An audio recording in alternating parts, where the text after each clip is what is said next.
जय हिंद साथियों, स्वागत है आप सभी का YouTube channel Kanhaiya GS world में। दोस्तों, यूपी पुलिस भर्ती 2023 इसके सिलेबस में एक टॉपिक है मेंटल एप्टीट्यूड यानी कि मानसिक अभिरुचि। इसमें का एक टॉपिक है पुलिस प्रणाली यानी कि पुलिस सिस्टम। इस वीडियो में आज हम लोग पूरा पुलिस सिस्टम पढ़ेंगे और जो भी UP police SI, UP police constable या फिर यूपी पुलिस के अन्य एग्जामों में क्वेश्चंस आए हैं, एमसीक्यू आए हैं, थ्योरी करने के बाद हम लोग एमसीक्यू भी डिटेल से करने वाले हैं। चलिए शुरू करते हैं वीडियो। रुकिए दोस्त, अभी चैनल पर यदि पहली बार आएँ तो सब्सक्राइब वाला बटन आपको दबाना पड़ेगा। बाकी हर एक अपडेट के लिए घंटे के निशान को दबा करके आल वाले सेक्शन पे पहले क्लिक करना है, उसके बाद बढ़ जाना है दोस्त आगे। वीडियो को लाइक करना नहीं भूलना है। बाकी वीडियो आपको जैसा भी लगे आप नीचे एक कमेंट छोड़ करके जाइए। वीडियो आप लोग देख लेते हैं, कमेंट करना भूल जाते हैं, ठीक है। इसके अलावा देखिए यहाँ पर बहुत सारा जो मेंटल एप्टीट्यूड के अंतर्गत अन्य टॉपिक आता है, जैसे जनहित हो गया, कानून शांति व्यवस्था हो गया, ठीक है, और यहाँ पर मानसिक दृढ़ता हो गया। जितने भी टॉपिक दिए हुए हैं सबको ऑलरेडी हमने करा दिया है। आप चैनल के प्लेलिस्ट में जाएंगे तो यहाँ पर सभी वीडियो आपको क्रम से मिल जाएंगे। इसके अलावा यहाँ पर यूपी पुलिस चाहे रेडियो ऑपरेटर हो, यूपी पुलिस कांस्टेबल हो या एसआई हो, उसमें जनसंख्या नगरीकरण हो गया, आंतरिक सुरक्षा आतंकवाद हो गया, पुलिस एवं प्रशासनिक व्यवस्था हो गया, ठीक है, और कंप्यूटर हो गया, और यूपी की शिक्षा एवं संस्कृति हो गया। इन सब से भी क्वेश्चंस आते हैं, तो इसको भी हमने करा दिया है। आप जा कर के चैनल में प्लेलिस्ट बना होगा, वहाँ पर देख सकते हैं, ठीक है। और यहाँ पर हिंदी की भी क्लासेस डेली चलाई जा रही हैं, तो आप लोग इसको भी जा कर के देख सकते हैं। आप यहाँ पर देखिए, ठीक है। जो भी इसके अंतर्गत महत्वपूर्ण टॉपिक है, जैसे कि प्रमुख पत्र पत्रिका हो गया, लेखक रचना हो गया, इसकी क्लासेस ऑलरेडी अपलोड है, आप इसको भी ज़रूर देखिएगा। बाकी हिंदी का प्रैक्टिस सेट देखना न भूलें, शाम 7 बजे आपको मिल जाया करेगा, तो हिंदी का प्रैक्टिस सेट देख लेना है। और यह सब जो है इसका PDF आपको टेलीग्राम चैनल ग्रुप पर मिलता है, तो टेलीग्राम का लिंक आपको नीचे डिस्क्रिप्शन में मिल जाएगा, या फिर आप यही सर्च कर सकते हैं अपने टेलीग्राम पर। चलिए शुरू करते हैं आज का वीडियो। तो देखिए, सबसे पहला हमारा टॉपिक क्या है, पुलिस प्रणाली। तो देखिए, पुलिस का मतलब क्या होता है। पुलिस का जो मतलब होता है, पुलिस का शाब्दिक अर्थ देखेंगे तो जनरली क्या कहा जाता है। पुलिस यानी कि पी से पॉलिट, ठीक है, यानी कि विनम्र, ओ से ऑबिडेंट यानी कि आज्ञाकारी, आज्ञा मानने वाला, यल से लॉयल यानी कि निष्ठावान, आई से इंटेलिजेंट यानी कि बुद्धिमान, सी से यहाँ पर करेजियस यानी कि साहसी, ठीक है, ई से इफिशिएंट यानी कि दक्षता, दक्ष। तो यह यूपी का जनरली फुल फॉर्म मतलब पुलिस का फुल फॉर्म होता है, ये पूछा नहीं जाता है।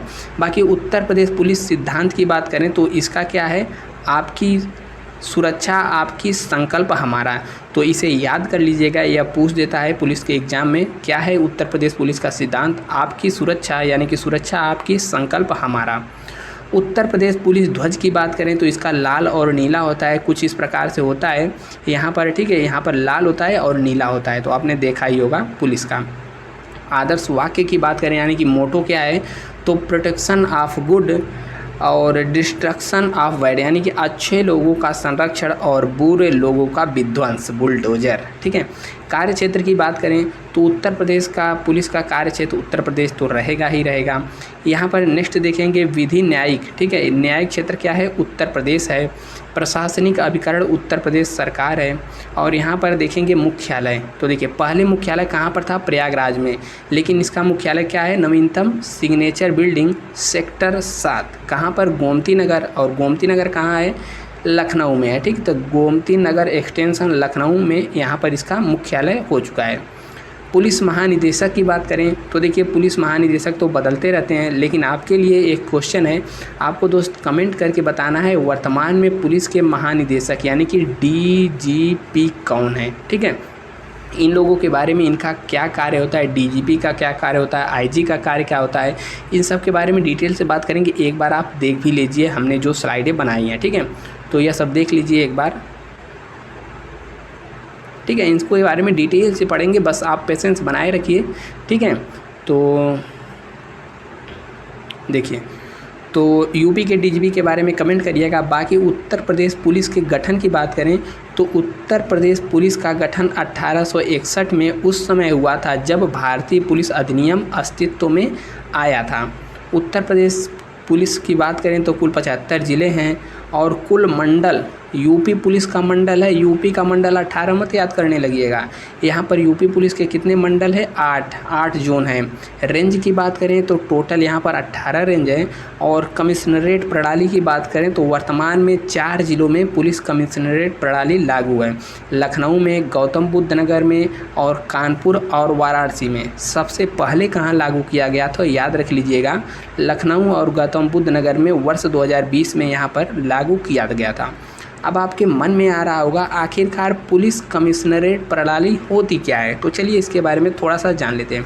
पहले हमारी बातों को ध्यान से सुनिएगा। देखिए, बिना पुलिस कमिश्नरेट वाली प्रणाली में क्या होता है कि पुलिस का मुखिया यानी कि उस ज़िले का पुलिस का जो सर्वोच्च कमांडर होता है, यानी कि जो पुलिस को आदेश देता है कोई भी बड़ा काम करने के, वह कौन होता है? डीएम।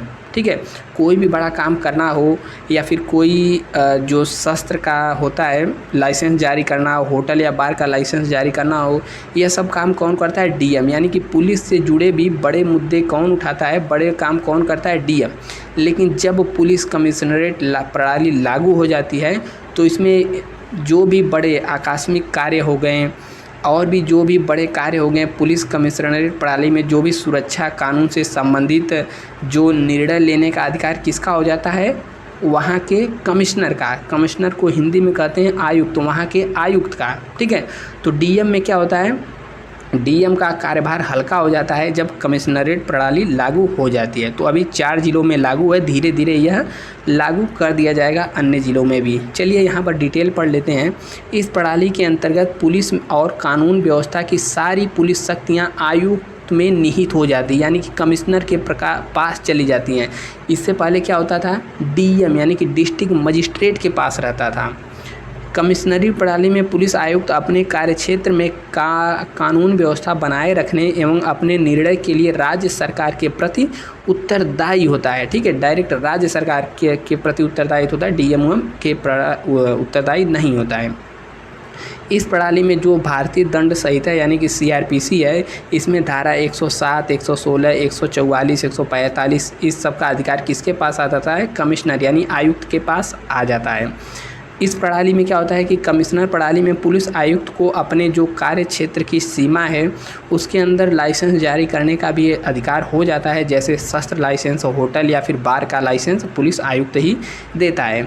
और कोई भी प्रकार का जो सांस्कृतिक कार्यक्रम हो, कॉन्सर्ट हो, विरोध प्रदर्शन हो, धरना आदि इत्यादि अनुमति देने का अधिकार किसका हो जाता है? कमिश्नर का। तो कमिश्नर कितना पावरफुल हो जाता है आप सोच सकते हैं। ठीक है, तो वर्तमान में 4 ज़िलों में लागू है। बाकी नेक्स्ट यहाँ पर देखते हैं तो उत्तर प्रदेश पुलिस में कितने मंडल हैं? पुलिस के टोटल 8 मंडल यानी कि 8 जोन हैं। कौन कौन सा है? वाराणसी है और यहाँ पर गोरखपुर है और प्रयागराज, लखनऊ, कानपुर, आगरा, मेरठ, बरेली।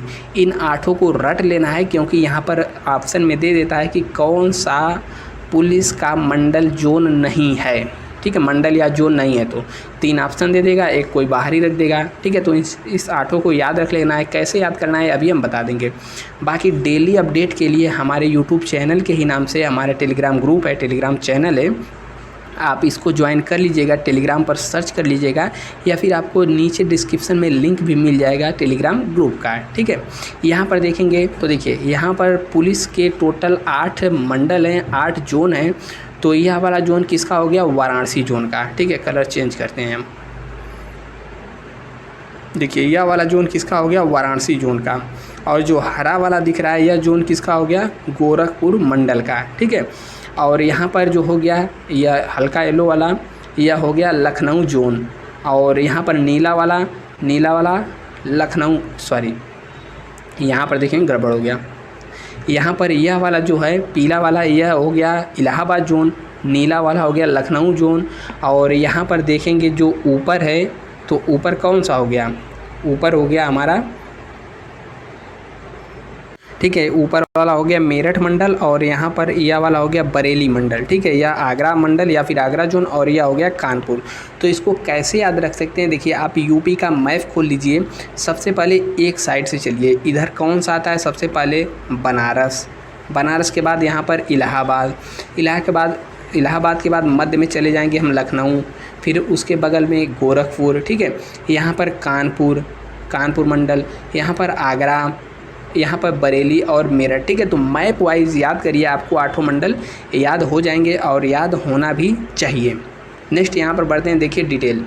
अब देखिए एक जोन के अंदर कई क्षेत्र आते हैं। जैसे लखनऊ मंडल की बात करें तो लखनऊ में कौन कौन सा क्षेत्र आता है, इसको उतना इम्पोर्टेंट नहीं है, लेकिन हल्का हल्का आप लोग अपने जोन का मतलब देख लीजिएगा। लखनऊ जोन के अंतर्गत 2 क्षेत्र आते हैं, लखनऊ और फैज़ाबाद। इसके अंतर्गत इतने ज़िले हैं, आप यहाँ पर देख सकते हैं। लखनऊ जोन के अंतर्गत लखनऊ क्षेत्र में यहाँ पर 6 ज़िले और फैज़ाबाद क्षेत्र में 4 ज़िले। यहाँ पर बरेली नहीं 5 हैं, ठीक, अमेठी भी नीचे है। बरेली जोन की बात करेंगे तो बरेली जोन के अंतर्गत भी 2 क्षेत्र आते हैं, बरेली क्षेत्र और मुरादाबाद क्षेत्र, और यहाँ पर आपको मिल जाएगा सभी के बारे में डिटेल, ठीक है। तो इसका PDF भी हम टेलीग्राम पर डाल देंगे। बाकी आप अपने जोन को देख लीजिए कि आपके जोन में आपका ज़िला जोन है कि नहीं है, बाकी आपके जोन में कौन कौन से ज़िले आते हैं, ठीक है। यहाँ पर जैसे हम लोग देखेंगे वाराणसी जोन में वाराणसी, चंदौली, जौनपुर, गाजीपुर आ जाते हैं, ठीक है। और यहाँ पर आजमगढ़ क्षेत्र के अंतर्गत आजमगढ़, मऊ, बलिया आ जाता है। गोरखपुर जोन के अंतर्गत गोरखपुर, महाराजगंज, कुशीनगर, आप अपना अपना यहाँ पर देख लीजिएगा, ठीक है। तो इस प्रकार से टोटल कितने 8 जोन, 18 क्षेत्र और कुल 75 ज़िले यूपी में हैं। अब देखिए पुलिस का जो सबसे बड़ा अधिकारी होता है उसे कहते हैं पुलिस महानिदेशक, यानी कि DGP, director general of police. Police महानिदेशक उत्तर प्रदेश पुलिस विभाग का सर्वोच्च अधिकारी होता है और पुलिस महानिदेशक भारत की सर्वोच्च सिविल सेवा के माध्यम से भारतीय पुलिस सेवा में IPS के लिए चुना जाता है। आगे हम बात करते हैं डिटेल से। देखिए इसके अलावा उत्तर प्रदेश पुलिस की भी बहुत सारे विंग यानी बहुत सारी इकाइयाँ होती हैं, जैसे कि यूपी पुलिस के अंतर्गत प्रशिक्षण संचालक मंडल आता है, अपराध अन्वेषण विभाग यानी कि CID आता है, और यही चित्र के केंद्र में क्या हो जाता है CBI, ठीक है, केंद्र में CBI और राज्य में CID, विशेष पूछताछ सेल, विशेष अन्वेषण दल SIT। UPSI में धांधली हुई थी तो हम लोग क्या मांग कर रहे थे कि UPSI में SIT जांच बैठानी चाहिए। SIT मतलब विशेष अन्वेषण के द्वारा, विशेष दल के द्वारा इसका जांच कराया जाए, इसे ही कहते हैं SI।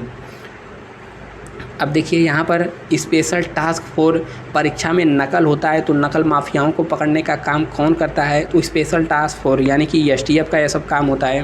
प्रांतीय सशस्त्र पुलिस यानी कि PAC, भ्रष्टाचार निवारक संगठन, मानवाधिकार सेल, आतंकवाद निरोधक दस्ता ATS, यह भी अक्सर सुर्खियों में रहता है। गुप्तचर विभाग, आपराधिक आर्थिक अपराध विंग, तकनीकी सेवाएं, राजकीय पुलिस सेवा यानी कि GRP, यानी कि जो ज़िले में पुलिस लगी रहती हैं रेलवे पे, वह क्या होती हैं, राज्य की पुलिस होते हैं, जिसे GRP कहा जाता है। रेलवे स्टेशनों पर पुलिस दूरसंचार, अग्निशमन सेवा, जैसे अभी पिछले वर्षों में भर्तियां हुई हैं, जैसे यूपी पुलिस फायरमैन, ठीक है, तो किसके अंतर्गत आती है, अग्निशमन सेवा के अंतर्गत। कहीं पर आग लग जाती है जब पुलिस वाले बुझाने जाते हैं तो क्या है, यह यूपी पुलिस की एक अलग से इकाई है। यातायात संचालक मंडल, पुलिस मुख्यालय रेडियो, तो देखिए रेडियो की तैयारी करने वाले दोस्त यहाँ पर क्या है, यह एक अलग विभाग है, रेडियो विभाग, ठीक है, आप इसकी तैयारी कर रहे हैं। महिला पुलिस इकाई, महिलाओं के लिए भी अलग इकाई होती है। अब देखिए पुलिस का सर्वोच्च पद होता है DGP, लेकिन हम चलते हैं नीचे से, इसको हमने हाथों से लिखा है, बनाया है। देखिए पुलिस का सबसे छोटा पद कौन सा होता है, सिपाही यानी कि कांस्टेबल। भर्ती कितनी आने वाली है, 52,000 के करीब, अब देखिए 50+ के लगभग उम्मीद है। फिर इससे ऊपर जब हम जाएंगे तो आता है हेड कांस्टेबल। देखिए सिपाही के बाँह पर या फिर सिपाही के कंधे पर कोई भी स्टार वगैरह कुछ नहीं रहता है, लेकिन हेड कांस्टेबल के जो बाँह होता है, बाजू होता है, वहाँ पर 3 फित्ती यहाँ पर इस तरीके से वाइट मारी रहती हैं। उसके बाद आता है ASI यानी कि सहायक उप पुलिस निरीक्षक, असिस्टेंट सब इंस्पेक्टर। देखिए पिछले वर्षों में जब कांस्टेबल का पेपर हुआ था तो इसमें जो सहायक पुलिस उप निरीक्षक ऐसे 4 दे दिया था और चारों को कहा था कि बढ़ते क्रम में सजाइए। तो सभी का क्रम भी आपको याद कर लेना है, ठीक है। एएसआई पे क्या होता है, 1 स्टार होता है। अभी आगे इन सब के बारे में डिटेल से बात करेंगे कि किसका क्या काम होता है। फिर आता है एसआई यानी कि उप निरीक्षक दरोगा, इसको कहते हैं सब इंस्पेक्टर। इसके कंधे पर बात करें तो यहाँ पर 2 स्टार बने रहते हैं। फिर इसके ऊपर आता है SHO यानी कि सर्कल ऑफिसर, थाना इंचार्ज। और इनके पास क्या होता है, 3-4 थानों का इनको कवर करना होता है और भी इनके पास बहुत सारी पावर होती हैं। अभी आगे हम डिटेल से बात करेंगे, ठीक है। SHO को देखिए, SHO को थाना इंचार्ज कहा जाता है।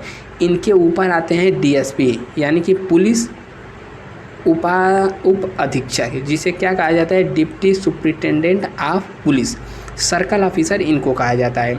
और बाकी जो SHO की हमने बात बताई तो इनको इंस्पेक्टर या फिर निरीक्षक कहा जाता है। इनके पास यहाँ पर 3 स्टार लगे होते हैं, ठीक है। और DSP को यहाँ पर हो गया। इनके ऊपर आते हैं ASP यानी कि सहायक पुलिस उप निरीक्षक यानी कि असिस्टेंट सुपरिटेंडेंट ऑफ पुलिस। इनसे ऊपर का जो पोस्ट होता है वह आता है SP यानी कि सुपरिटेंडेंट ऑफ पुलिस यानी कि ज़िले का मुखिया। SP क्या होता है, ज़िले का मुखिया होता है, ज़िले का पुलिस का बड़ा पद होता है, जिसे पुलिस अधीक्षक कहा जाता है। इसके बाद जो नंबर आता है SSP यानी कि वरिष्ठ पुलिस अधीक्षक, यह भी ज़िले के मुखिया ही कहे जाते हैं। आमतौर पर यह पद जो है बड़ों शहरों में देखा जाता है। फिर इससे ऊपर का पद आता है DIG यानी कि पुलिस उप महानिरीक्षक, deputy inspector general of police. इनके ऊपर आते हैं IG साहब। IG का फुल फॉर्म क्या होता है, इंस्पेक्टर जनरल ऑफ इंडिया यानी कि पुलिस महानिरीक्षक, जोन का मुखिया। इनके ऊपर का पद होता है ADGP यानी कि अतिरिक्त पुलिस महानिदेशक। और सबसे ऊपर का जो पद होता है DGP यानी कि director general of police. Director general of police. और पूरे UP का यानी कि पूरे प्रदेश का सबसे बड़ा अधिकारी पुलिस का कौन होता है, पुलिस का हेड कौन होता है, DGP। हमने आपसे एक सवाल पूछा था कि बताइए कि UP पुलिस का DGP वर्तमान में कौन है, तो आप कमेंट जरूर करिएगा यदि आपने कमेंट नहीं किया है तो। देखिए अब नेक्स्ट बढ़ते हैं। अब देखिए एक एक लोगों के बारे में, एक एक पोस्ट के बारे में डिटेल से जानना है, क्योंकि हमें इन्हीं विभागों में जानना है, तो इसका नॉलेज आपको रहना चाहिए। इसीलिए सिलेबस में भी पुलिस सिस्टम यानी कि पुलिस प्रणाली दिया हुआ है। तो देखिए सबसे पहला यहाँ पर पुलिस प्रणाली में सबसे सर्वोच्च अधिकारी कौन होते हैं, सर्वोच्च पद कौन होता है, पुलिस महानिदेशक DGP यानी कि डायरेक्टर जनरल ऑफ पुलिस। अब देखिए इनके बारे में, पुलिस महानिदेशक उत्तर प्रदेश पुलिस विभाग का सर्वोच्च अधिकारी होता है, सबको पता हो गया। पुलिस महानिदेशक भारत की सर्वोच्च सिविल सेवा यानी कि UPSC के माध्यम से IPS के लिए चुना जाता है। और चुनने के बाद तुरंत नहीं हो जाते हैं पोस्ट, यानी कि जैसे जैसे पुराना होते जाते हैं, जैसे जैसे अनुभवी होते जाते हैं, ठीक है। तो यह क्या होता है कि इनको यह पोस्ट मिल जाता है। कब मिलता है, जब अनुभव आपके पास हो जाएगा, प्रमोशन के द्वारा ही मिलता है, डायरेक्ट इसकी कोई भर्ती नहीं आती है। यह राज्यपाल का प्रशासनिक सलाहकार भी होता है। और याद रखिएगा पुलिस महानिदेशक यानी कि DGP की नियुक्ति कौन करता है, तो राज्य के CM द्वारा इनकी नियुक्ति की जाती है। अब देखिए आपको बता दें 1981 से पूर्व प्रशासन का सर्वोच्च अधिकारी पुलिस महानिरीक्षक यानी कि IG हुआ करते थे, लेकिन 1981 में एक संशोधन किया गया और महानिरीक्षक को महानिदेशक का पद दे दिया गया, यानी कि महानिरीक्षक को महानिदेशक के रूप में चेंज कर दिया गया। और 8 जुलाई 1981 से अतिरिक्त महानिरीक्षक पुलिस के पद को प्रमोट करके उच्चीकृत करके महानिरीक्षक के पद में परिवर्तित और प्रदेश के 8 जोन जैसे वाराणसी, गोरखपुर, प्रयागराज, लखनऊ, कानपुर, आगरा, मेरठ, बरेली पुलिस महानिरीक्षक के अधिकार में रख दिया गया। यहाँ पर देखेंगे महानिरीक्षक की बात करें तो महानिरीक्षक के माध्यम से वे सभी आदेश जारी किए जाते हैं जो पुलिस बल के किसी सदस्य को सपरिषद राज्यपाल द्वारा दिया जाता है। और यहाँ पर देखेंगे यह महानिदेशक है, ठीक है। महानिदेशक के माध्यम से वे सभी आदेश जारी किए जाते हैं जो कि बल के किसी भी सदस्य को सपरिषद राज्यपाल के द्वारा दिए जाते हैं। मतलब समझ रहे हैं कि राज्यपाल से पत्राचार यानी कि राज्यपाल से डायरेक्ट संपर्क में कौन रहता है, महानिदेशक, और राज्यपाल से डायरेक्ट पत्राचार बैठ सकता है, पूछ सकता है। ठीक है, कौन कर सकता है, राज्यपाल से महानिदेशक यानी कि डीजीपी साहब ही इसके बारे में कर सकते हैं। यह अधिकार केवल उन्हीं को दिया गया है। परीक्षा में क्वेश्चन भी पूछा है कि डीजीपी से पत्राचार का अधिकार यानी कि राज्यपाल से पत्राचार का अधिकार किसे होता है। ऑप्शन दे देगा, डीजीपी को होता है, एसपी को होता है, महानिरीक्षक को होता है। तो क्या मारेंगे, डीजीपी को होता है। वीडियो पसंद आ रहा दोस्त लाइक ज़रूर करिएगा। नेक्स्ट यहाँ पर कर्मचारियों का सामान्य आवंटन और निधियों का सामान्य वितरण, थानों पर एसआई की तैनाती यानी कि दरोगाओं की तैनाती, अवकाश स्थानांतरण की स्वीकृति कौन देता है। तो यह सब डीजीपी के माध्यम से ही सोचता है। मत समझ लीजिए कि डीएम एसडीएम दे देते हैं। ठीक है, तो एसआई की तैनाती, अवकाश स्थानांतरण की स्वीकृति, यह सब डीजीपी के द्वारा ही दिया जाता है। तो याद रख लीजिएगा। अब देखिए डीजीपी तो हमने पढ़ लिया, अब आते हैं महानिदेशक स्तर के अधिकारी। ठीक है, महानिदेशक सर्वोच्च तो है ही, लेकिन इनके स्तर के भी बहुत सारे अधिकारी होते हैं।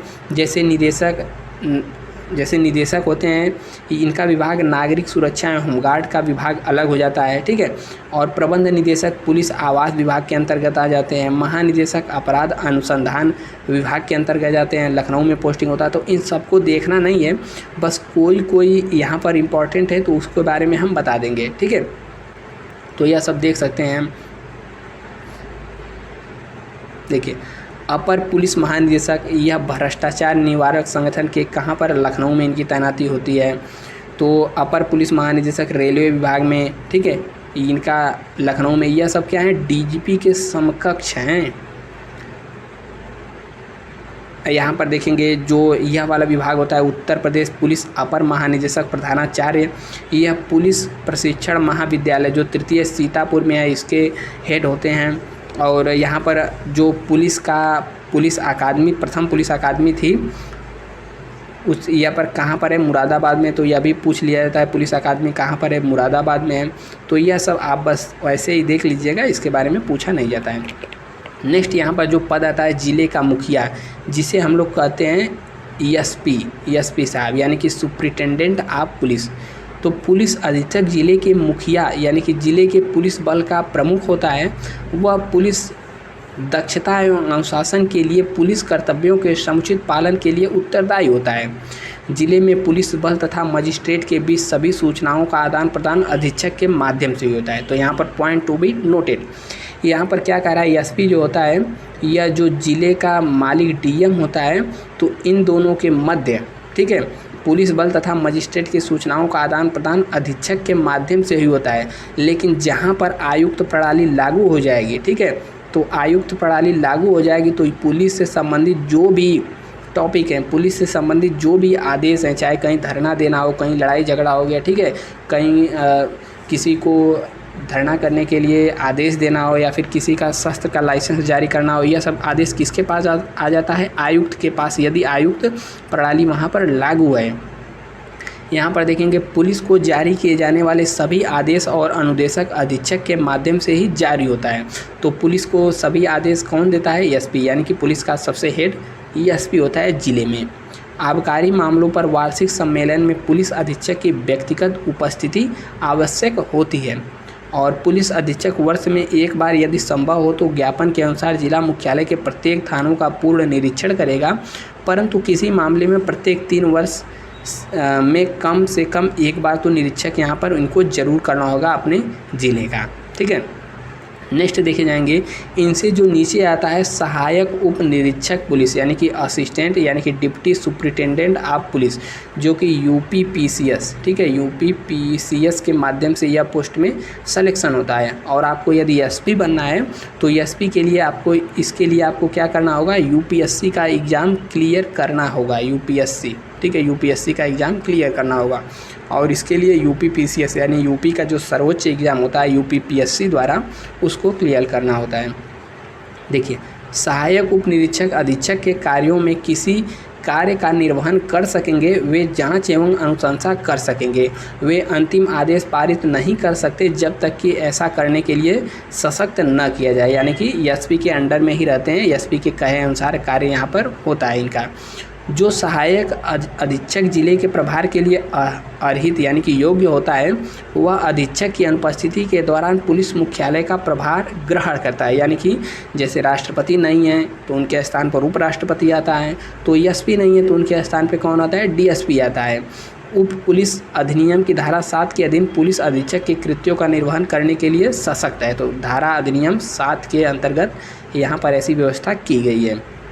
यहाँ पर अन्य देखेंगे, अन्य पॉइंट, तो अन्य सहायक अधीक्षक एवं उपाधीक्षक जो अपनी नियुक्ति में अस्थायी हो गए हैं, कतिपय निर्बंधों के अधीन पुलिस अधिनियम की धारा 7 के अधीन पुलिस अधीक्षक के कृत्यों का निर्वहन करने, जहां तक वे पुलिस अधिकारियों के निलंबन से संबंधित है और अधिनियम की धारा 6 के विनिर्दिष्ट दंडों में किसी को पुलिस अधिकारी को देने के लिए सशक्त हैं। ठीक है, तो ज़्यादा इतना महत्व नहीं है। बाकी यहाँ पर देख सकते हैं ये वाला, सभी उप पुलिस अधीक्षक पुलिस अधिनियम की धारा 30 तथा धारा 30 क के अधीन पुलिस अधीक्षक के कृत्यों का निर्वहन करने के लिए सशक्त किए जाते हैं। तो यदि आप यूपीएसआई की तैयारी कर रहे हो तो यह सब जो धारा और आती है यह सब खूब पूछा जाता है, तो इसको आपको नोट कर लेना है। नेक्स्ट यहाँ पर देखेंगे क्षेत्र निरीक्षक यानी कि सर्किल ऑफिसर, जो हमने पीछे बताया ना, सर्किल ऑफिसर, जिनको इंस्पेक्टर भी, सॉरी इंस्पेक्टर नहीं, सर्किल ऑफिसर दूसरे होते हैं, क्षेत्र निरीक्षक। तो देखिए, क्षेत्र निरीक्षक का मुख्य कार्य अपराध का अन्वेषण तथा निवारण का पर्यवेक्षण करना है। वह पुलिस क्षेत्रों में निवारक एवं खोज कार्य का समन्वय स्थापित करता है। इस कार्य हेतु वह अन्य क्षेत्र निरीक्षकों से सहयोग स्थापित करता है। वह यह भी देखता है कि पुलिस तथा विशिष्ट रूप से उसके अधीनस्थ थानाध्यक्ष अपने कार्यों का निर्वहन ईमानदारी से कर रहे हैं कि नहीं। तो क्षेत्र निरीक्षक यानी कि सर्किल ऑफिसर के अंतर्गत क्या होता है, 3-4 थाने आते हैं और वह उनके ऊपर निगरानी करता है सभी जो थानाध्यक्ष हैं ठीक से कार्य कर रहे हैं कि नहीं। और जो पुलिस एक तरीके से क्या करता है, पुलिस पर अपने अधीनस्थ कर्मचारियों पर निरीक्षण करता है और जो भी गड़बड़ी होती है बताता है। ठीक है, और यहाँ पर नीचे देखेंगे, वह अपने क्षेत्र के लिए अपराध रजिस्टर बनाता है और अपने अधीनस्थ थानों के संज्ञेय अपराधों की सभी एफआईआर की प्रतिलिपियाँ सीधे प्राप्त कर सकता है। तो जितनी भी थाना में एफआईआर दर्ज होती है तो उन सब का रजिस्टर इनके पास भी होता है, डायरेक्ट यहाँ पर प्रतिलिपि प्राप्त कर सकते हैं। वह वर्ष में एक बार अपने क्षेत्र में प्रत्येक थाने का निरीक्षण करेगा। जब कभी वह अन्वेषण में उपस्थित रहता है तब वह न केवल अपनी उपस्थिति के समय के लिए केस डायरी पर हस्ताक्षर करेगा, बल्कि उसमें ब्यौरेवार उन सभी अनुदेशों को भी अभिलिखित करेगा जिसे वह मामले के भविष्य में संचालन के संबंध में अन्वेषण क्षेत्र अधिकारी को देना आवश्यक है। ठीक है, क्षेत्र निरीक्षक यानी कि सर्किल ऑफिसर अपने क्षेत्र में अपराध का मासिक सर्वेक्षण भी तैयार करेगा, जिसमें वह दर्शित करता है कि उसने अपराध निवारण एवं उसका पता लगाने के लिए माह के दौरान कौन सा उपाय प्रारंभ किया और कौन सी अगली कार्यवाही अभी अपेक्षित है। तो इसको अपना रजिस्टर मेंटेन करना रहता है कि कौन कौन सा इन्होंने कदम उठाया है। सभी सर्वेक्षण थानों के अनुक्रम में होता है तथा क्षेत्राधिकारी के माध्यम से इसे पुलिस अधीक्षक को भेजा जाना होता है। तो जिले के मुखिया को यह सब अपना रिपोर्ट प्रस्तुत इन लोगों के द्वारा किया जाता है। ठीक है, कार्य की बात करें तो वही सेम कार्य जो है कि अधीक्षक को क्षेत्र की प्रत्येक घटना के बारे में सूचित करना। देखिए, आप भी सोच रहे होंगे कि जो भी ज़िले में महत्वपूर्ण घटना होती है यानी कि जो भी ज़िले में कुछ गतिविधि होती है तो एसपी को कैसे डायरेक्ट पता चल जाता है। तो यह सब जितने भी इनके अधीनस्थ हैं ये अपना रिपोर्ट बनाते रहते हैं कि क्या कहाँ पर हो रहा है और अपना रिपोर्ट यहाँ पर एसपी को यहाँ पर सौंपा जाता रहता है, जिसके कारण ही यहाँ पर पता चलता है। असंतोष के कारण उपजी भावना तथा आंदोलन, आतंक व अफवाह की रिपोर्ट जिसे अशांति उत्पन्न हो गई हो, इसको रोकना इनका कार्य है। और प्रारूप संख्या 3 में डायरी रखना, उसमें अपनी गतिविधियां लिखना तथा गोपनीय पुस्तिका रखना, जिसमें उन सभी मामलों पर टिप्पणी अभिलिखित करना एवं उन्हें अधीक्षक यानी कि एसपी के संज्ञान में देना। और बात करें आयुध यानी कि जो विस्फोटक पदार्थ हैं, इनके दुकानों का भी निरीक्षण करते रहना कि भाई आप लाइसेंसिया बेच रहे हैं कि बिना लाइसेंस वाला बेच रहे हैं, यह सब पता करना। अधीक्षक को अपने अधीनस्थ पुलिस अधिकारियों के आचरण एवं कार्यशैली की सूचना देना।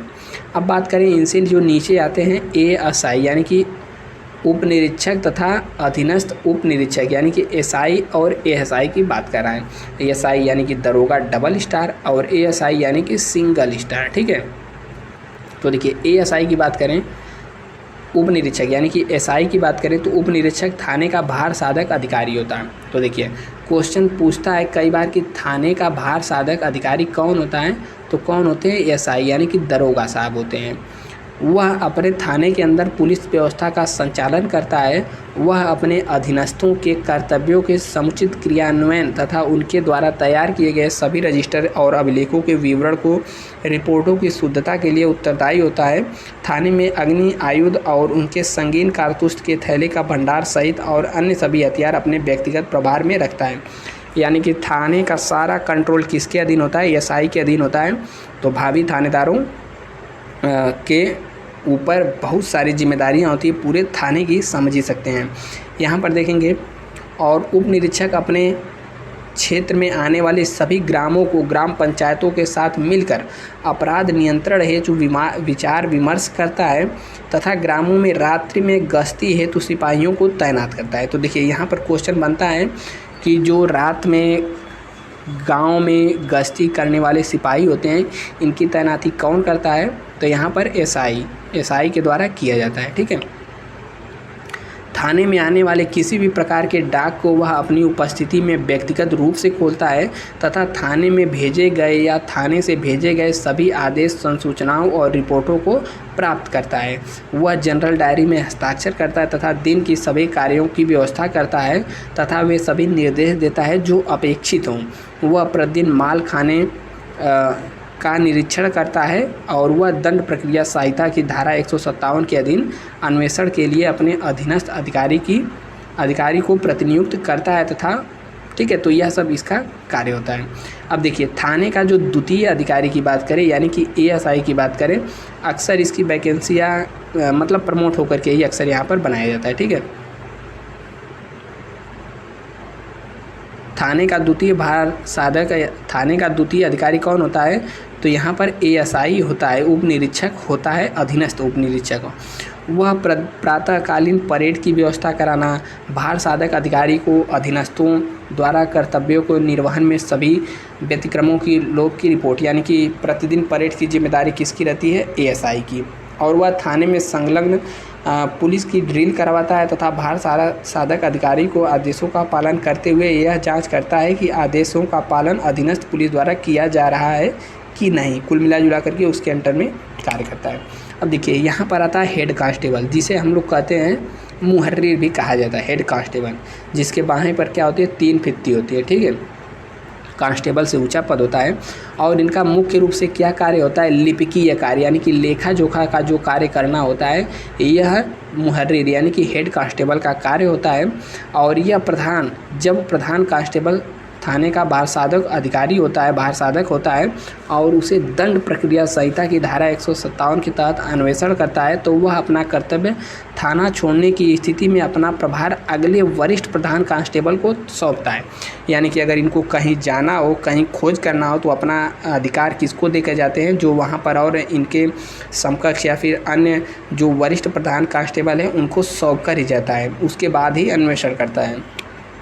ठीक है, और इनके पास यानी कि जो हेड कांस्टेबल होते हैं, इनके पास जनरल डायरी में सभी कार्यों को अपना डे बाय डे के कार्यों को लिखते हैं उसमें और अपना हस्ताक्षरित करते हैं। ठीक है, इनका कार्य क्या होता है, जनरल डायरी को मेंटेन रखना और एफआईआर लिखना। ठीक है, तो यहाँ पर पूछ देता है एफआईआर किसके द्वारा लिखा जाता है, तो यहाँ पर हेड कांस्टेबल के द्वारा ही लिखा जाता है। और भी यहाँ पर आप बहुत चीज़ पढ़ सकते हैं। प्रत्येक सुबह भार साधक अधिकारी को निष्पादन हेतु लंबित सभी आदेशों की सूचना देता है। साथ ही साथ सिपाहियों के समक्ष पुलिस राजपत्र और आपराधिक संसूचना राजपत्र की अधिसूचना तथा भार साधक द्वारा चयनित अन्य कागजातों को जोर से पढ़ करके सबको सुनाना होता है। ठीक है, तो जोर से पढ़ना होता है। सब वही कार्य है इनका, क्या है, सब रजिस्टर मेंटेन करने का ही कार्य होता है। सभी पुस्तकों अभिलेखों को रखना, जहाँ कोई द्वितीय अधिकारी नहीं उपलब्ध हो वहाँ परिच्छेद 51 में वर्णित सभी कर्तव्यों का पालन करना, यह सब इनका क्या होता है, कार्य होता है। ठीक है, तो आप यहाँ पर पढ़ सकते हैं। और गांव चौकीदारी की उपस्थिति में अपना बोर्ड उपस्थिति को अपने बोर्ड में लिखना। अब यहाँ पर जो कांस्टेबल भाई की तैयारी, कांस्टेबल की तैयारी कर रहे हैं दोस्त, उनके लिए यहाँ पर प्रधान कांस्टेबल, यहाँ पर हुआ नहीं, अभी आया है प्रधान कांस्टेबल। देखिए प्रधान कांस्टेबल जो होते हैं इनको चौकी का भार साधक अधिकारी कहा जाता है। आपने देखा होगा एक तो थाना हो गया, लेकिन थाना के अंडर में भी छोटे छोटे क्या होते हैं, चौकी होती हैं। तो चौकी का प्रधान कांस्टेबल अपने प्रभार तथा सिपाही के व्यवस्थित आचरण तथा अनुशासन के लिए जिम्मेदार होता है। ठीक है, तो यह चौकी का भार साधक अधिकारी। अब यहाँ पर आते हैं आरक्षी यानी कि कांस्टेबल, जिसे अब सिपाही कहा जाता है। सिपाही थाने का सबसे महत्वपूर्ण सैनिक होता है। ठीक है, तो सबसे महत्वपूर्ण सैनिक आप होने जा रहे हैं। उनका प्राथमिक कार्य अपराध निवारण है और प्रत्येक थाने पर सिपाही विभिन्न कार्यों को करते हैं, जैसे संतरी के रूप में थाने में पहरा देना, गांव में रात में गश्त करना, खुफिया विभाग में गोपनीय जानकारी प्राप्त करना, बंदी गृहों की रक्षा करना, कैदियों पर पहरा रखना कि कोई भागे न, तिजोरी तथा मालखाने एवं थाने के अन्य सिपाहियों की संपत्तियों की रक्षा करना, सिपाही को विशिष्ट व्यक्तिगत जैसे जज, मंत्री, राज्यपाल, मुख्यमंत्री इत्यादि की सुरक्षा में भी तैनात किया जाता है। तो मल्टी टैलेंटेड होते हैं, यहाँ पर सभी कार्य इनसे करवाया जाता है। और यहाँ पर देखेंगे, और आवश्यकता अनुसार एक या अधिक आरक्षी प्रत्येक हलके के लिए नियुक्त होते हैं। जब आरक्षी अपने हलके से होकर जाते हैं तो इन्हें निगरानी के अधीन व्यक्तिगत, फरार अपराधी, संदिग्ध व्यक्तियों एवं अन्य संदेहास्पद गतिविधियों पर नज़र रखते हैं। जब ये हल्का मतलब क्या होता है, इनका इलाका। ठीक है, ये मत समझिए कि हल्का होने से मतलब हल्का होना नहीं है। ठीक है, हल्का मतलब क्या होता है, इलाका, क्षेत्र से थाने में वापस आते हैं तो उन्हें जानकारियों को थानाध्यक्ष को बताना होता है। यानी कि इनको गश्ती के लिए भेजा गया, जिस गांव में, जिस इलाका में, जिस हल्का में भेजा जाता है, वहाँ पर जाते हैं, जो भी गतिविधियाँ देखते हैं, यदि कोई संदेहास्पद हो तो आ करके अपने उच्च अधिकारियों को, थानाध्यक्ष को जानकारी देते हैं। सामान्यतः किसी आरक्षी को लगातार 3 दिन एवं 2 रात से अधिक थाने या चौकी के बाहर नहीं रखा जाता है। आरक्षी कैदियों को हवालात में ले जाने और उन्हें सुनवाई हेतु न्यायालय तक ले जाते हैं। प्रत्येक थाने में आरक्षी की ड्यूटी प्रतिदिन रोटेशन के आधार पर लगाई जाती है, जिसमें बारी बारी सबको दिन रात की ड्यूटी में समायोजित किया जाता है। ठीक है, तो 8-8 घंटे की ड्यूटी लगाई जाती है। 8 घंटे ड्यूटी इनकी, फिर शिफ्ट वाइज दूसरे की आती है। 8 घंटे होती है, लेकिन 4-4 घंटे की 2 शिफ्ट होता है। ठीक है, 4 घंटे एक बार करिए, फिर कुछ अंतराल दिया जाता है, 4 घंटे एक बार। तो अलग अलग थानों की, अलग अलग जगहों की यहाँ पर अलग अलग थोड़ा बदला रहता है नियम। ठीक है, तो यह क्या हो गया देखेंगे यहाँ पर, 1 मिनट हम थी। तो यहाँ पर यूपी पुलिस का जितना भी यहाँ पर नीचे से लेकर ऊपर तक पूरा संरचना था, यानी कि सिपाही से लेकर के डीजीपी तक। ठीक है, तो हमने आपको डिटेल से बताया है। तो पुलिस प्रणाली का यह जो चैप्टर था, थ्योरी वाला क्लास, यह लगभग मान के चलिए ख़त्म हो चुका है। अब बचा है क्या है, अब बचा है एमसीक्यू। ठीक है, जैसे जैसे हम लोग एक एक चैप्टर को निपटाते जाएंगे, एमसीक्यू क्वेश्चन भी करते जाएंगे, ताकि पता चले। यह देखिए पिछले साल का एमसीक्यू यूपीएसआई में पूछा गया है। ठीक है, तो देखिए पहले नंबर का यहाँ पर है आसाम राइफल्स, जिसे एआर के नाम से जानते हैं। दूसरे नंबर का हो जाएगा यहाँ पर बीएसएफ। ठीक है, बीएसएफ के बाद यहाँ पर तीसरा नंबर हम लोग देखेंगे, तो तीसरे नंबर पे यहाँ पर आता है केंद्रीय औद्योगिक सुरक्षा बल, यानी कि CISF। ठीक है, और चौथा जो पुलिस बल है हमारा, वह है CRPF, यानी कि सेंट्रल रिजर्व पुलिस फोर्स। और 5वें की बात करें तो 5वां यहाँ पर हो जाएगा ITBP, यानी कि Indo Tibet border police force. और यहाँ पर छठा हमारा हो जाएगा, छठा के NSG, यानी कि राष्ट्रीय सुरक्षा सलाहकार, राष्ट्रीय सुरक्षा गार्ड जिसे कहते हैं NSG। ठीक है, NSG कमांडो वाला। और यहाँ पर जो 7वां बल है, 7वें बल का नाम है, यानी कि 7वें फोर्स का नाम है सशस्त्र सीमा बल, यानी कि जिसे SSB कहते हैं। ठीक है, तो इस प्रकार से आप 7 याद रखिएगा।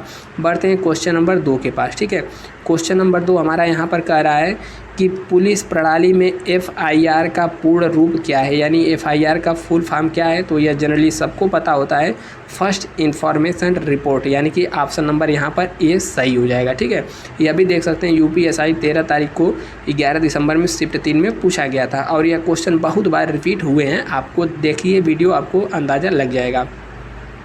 नेक्स्ट यहाँ पर कह रहा है केंद्र सरकार सहायक SP के पद के लिए अधिकारियों की भर्ती करती है।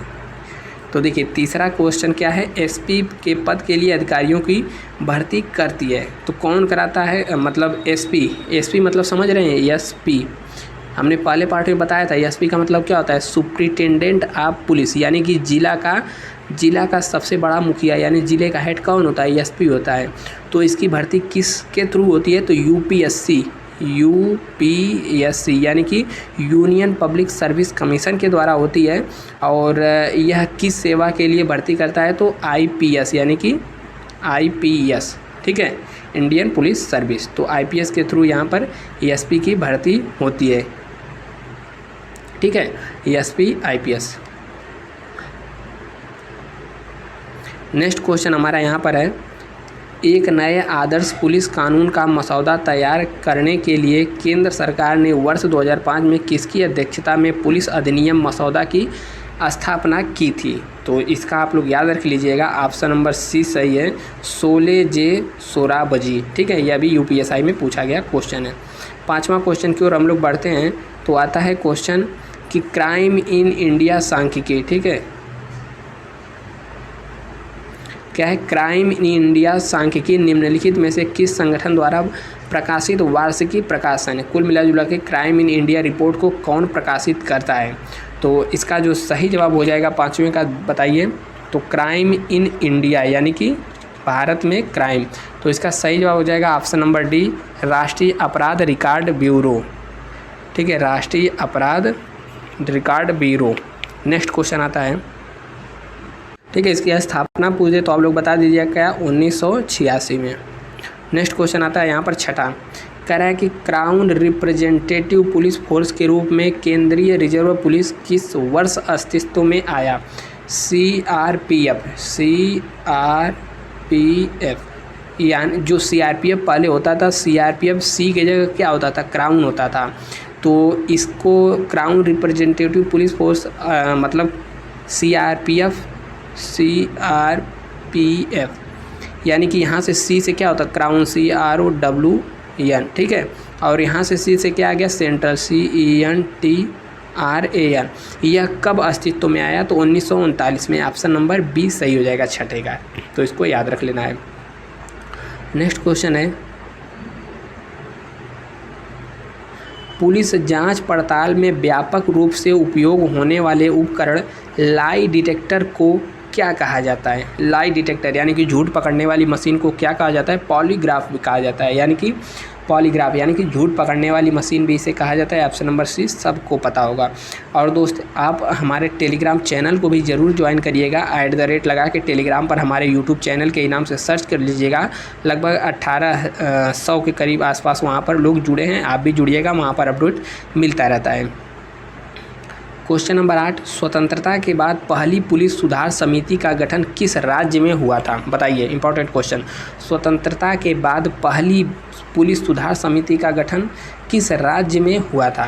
तो इसका जो सही जवाब हो जाएगा ऑप्शन नंबर डी, केरल राज्य में हुआ था 1959 ईस्वी में, ठीक है, 1959 में हुआ था स्वतंत्रता के बाद पहली बार। 9वां क्वेश्चन है, पुलिस स्टेशन में कैश बुक का रख रखाव निम्नलिखित में से किस अधिकारी का कर्तव्य होता है। तो देखिए पहला वाला भाग यदि आपने देखा है पार्ट 1, ठीक है, तो उसमें हमने यह सब बताया है एक एक अधिकारी के बारे में डिटेल से, चाहे पुलिस महानिदेशक हों, कांस्टेबल हों, हेड कांस्टेबल हों या फिर सहायक उप निरीक्षक हों। तो FIR लिखने उखने का काम थाना में वो सब किसका होता है, हेड कांस्टेबल का होता है। लेकिन यहाँ पर स्टेशन में कैश बुक रख रखाव के निम्नलिखित में से किस अधिकारी का कर्तव्य होता है।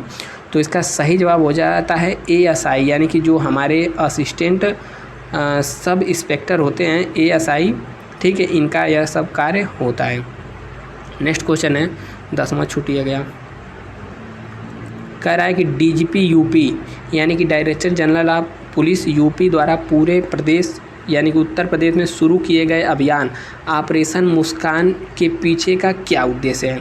देखिए यह क्वेश्चन बहुत बार पूछा गया है और कई परीक्षाओं में पूछा गया, तो आप इसको अब भूलने वाले नहीं हैं।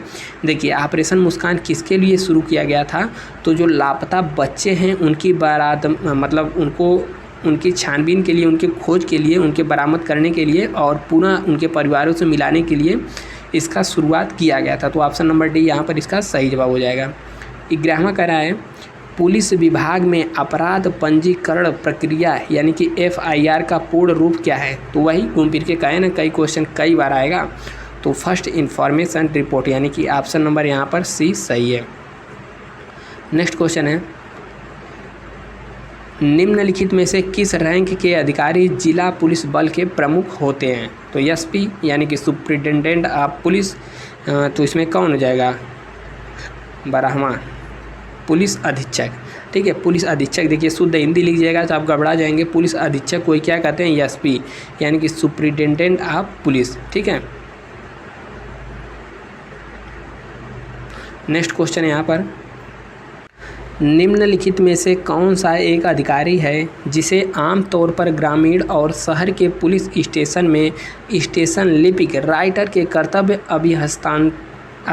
अभिहस्तांकित किए जाते हैं? ठीक है, तो अभी हमने बताया था हेड कांस्टेबल जो होते हैं ये लिपिक का काम करते हैं थाने में। ठीक है, FIR लिखते उगते हैं और भी डायरी वायरी मेंटेन करते हैं। नेक्स्ट क्वेश्चन है, DSP का पूर्ण रूप क्या है? तो बताइए। डीम्ड सुपरिटेंडेंट ऑफ पुलिस गलत हो जाएगा, डायरेक्ट भी गलत हो जाएगा, deputy superintendent of police direct तो इसका 14वें का सही जवाब बताइए आप लोग। इसका सही हो जाएगा C, deputy superintendent of police. ठीक है, SP होते हैं और SP के नीचे क्या होते हैं? DSP होते हैं।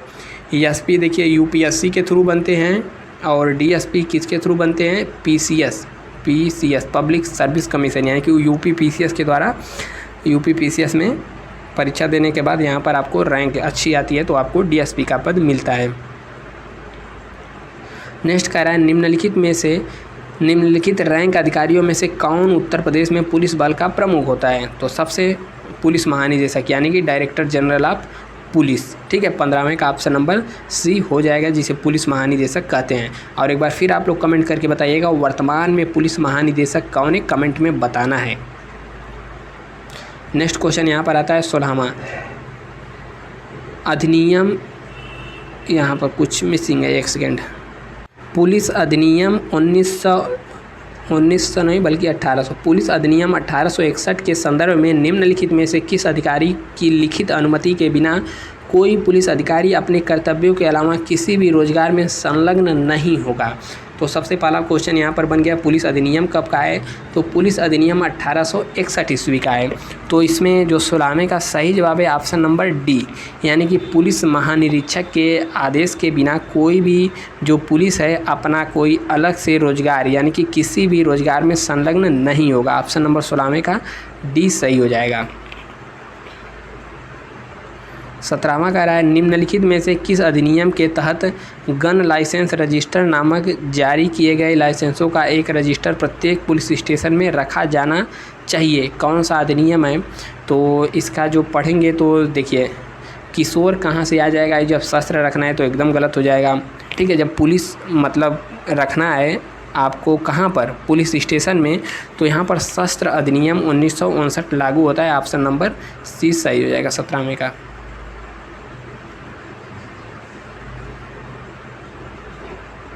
निम्नलिखित में से किसे उसके द्वारा किए गए कार्य पर एक मासिक रिपोर्ट पुलिस अधीक्षक को प्रस्तुत करनी होती है?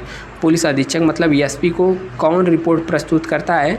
तो 18वें का सही जवाब हो जाएगा अपर पुलिस अधीक्षक, यानी उससे जो नीचे का पद होता है अपर पुलिस निरीक्षक अधीक्षक। ठीक है,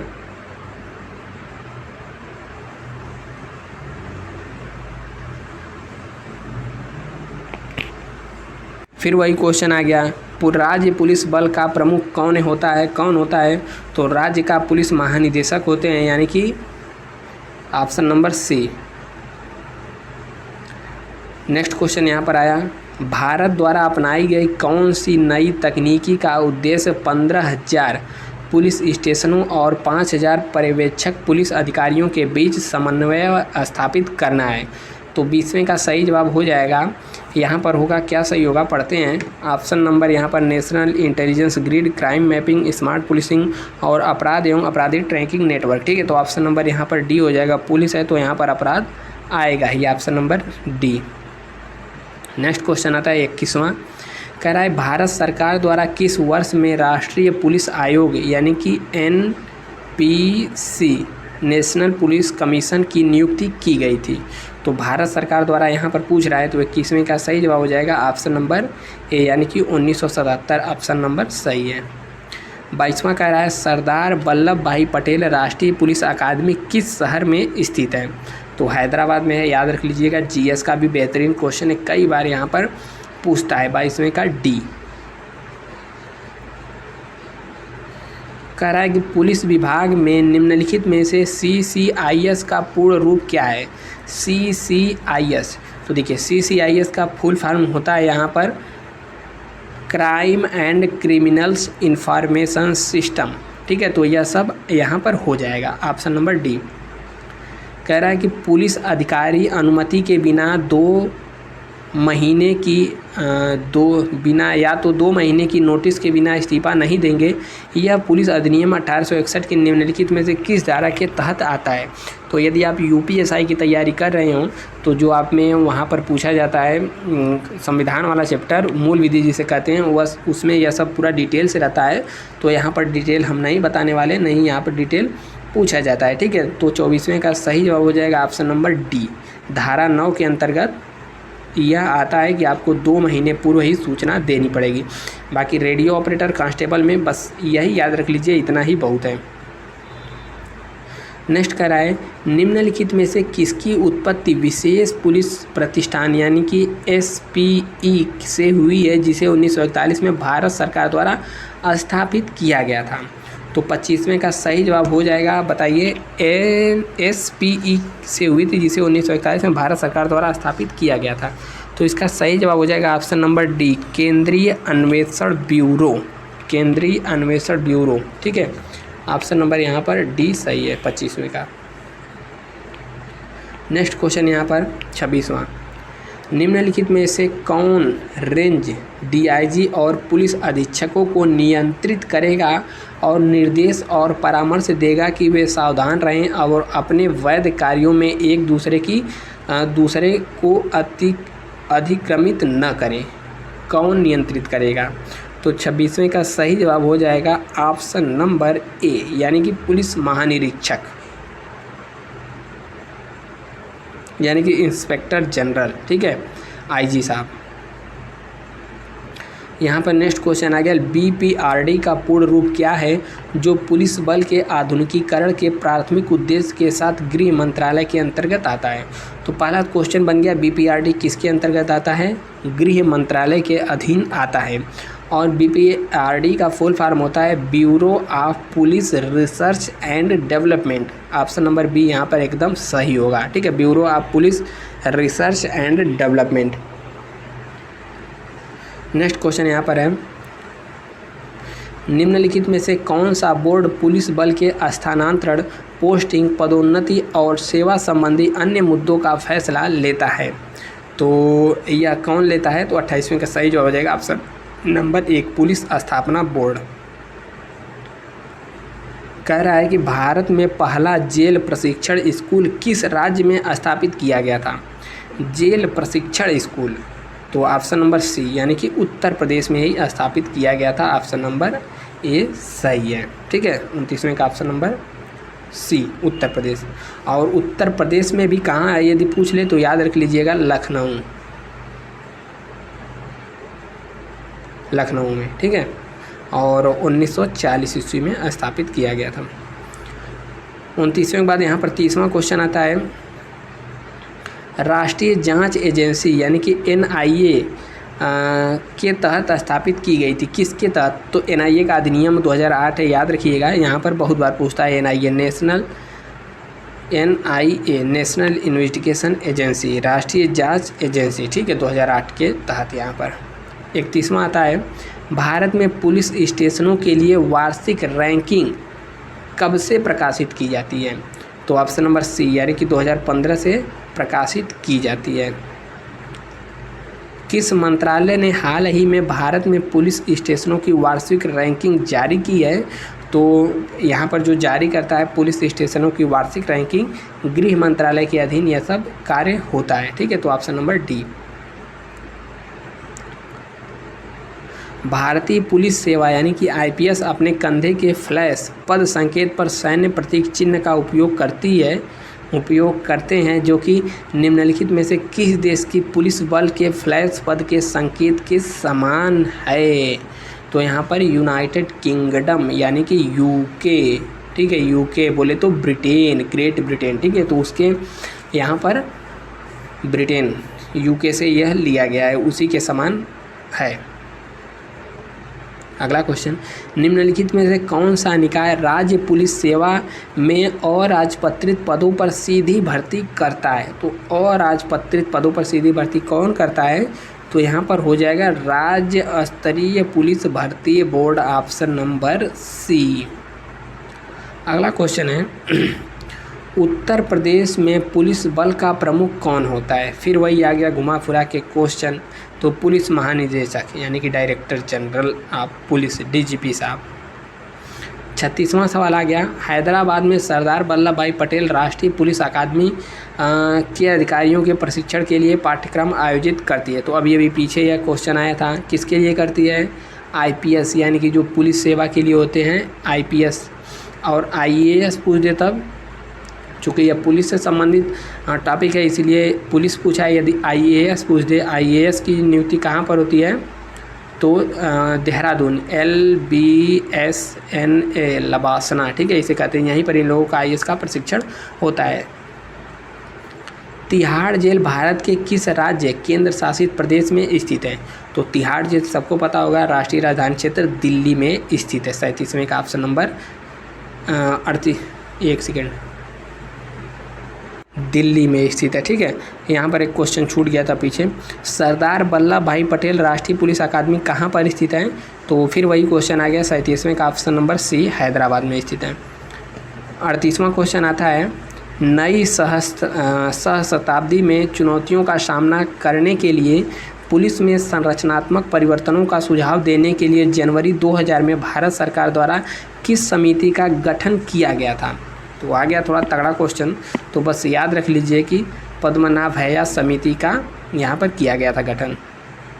कह रहा है कि राज्य पुलिस विभाग में सब इंस्पेक्टर के स्वीकृत पदों का कितना % सीधी भर्ती द्वारा किया जाता है? अब यहाँ पर लगाइए दिमाग और आप सभी लोग बताइए इसका जवाब क्या होगा। उम्मीद है आपने सोच लिया होगा। कितने लोगों ने कहा इसका तो परीक्षा होता है, पेपर होता है, 50%, ठीक है, 50, 25, 100, 100। तो देखिए यहाँ पर क्या कह रहा है, पुलिस विभाग में सब इंस्पेक्टर के स्वीकृत पदों का कितना % सीधी भर्ती द्वारा किया जाता है? सब इंस्पेक्टर यानी कि दरोगा, ठीक है, एसआई, तो सीधी भर्ती द्वारा 100% किया जाता है, ठीक है। तो 39वें का सही जवाब क्या हो गया? एक सेकेंड गड़बड़ हो गया। यहाँ पर 50% द्वारा 50% भरा जाता है सीधी भर्ती के द्वारा, और 50% क्या होते हैं? प्रमोट होकर, यानी कि प्रमोशन हो करके उनका चयन होता है, ठीक है। तो 50% याद रखिएगा, यहाँ पर गलत नहीं करना है, दरोगाओं में याद रख लेना।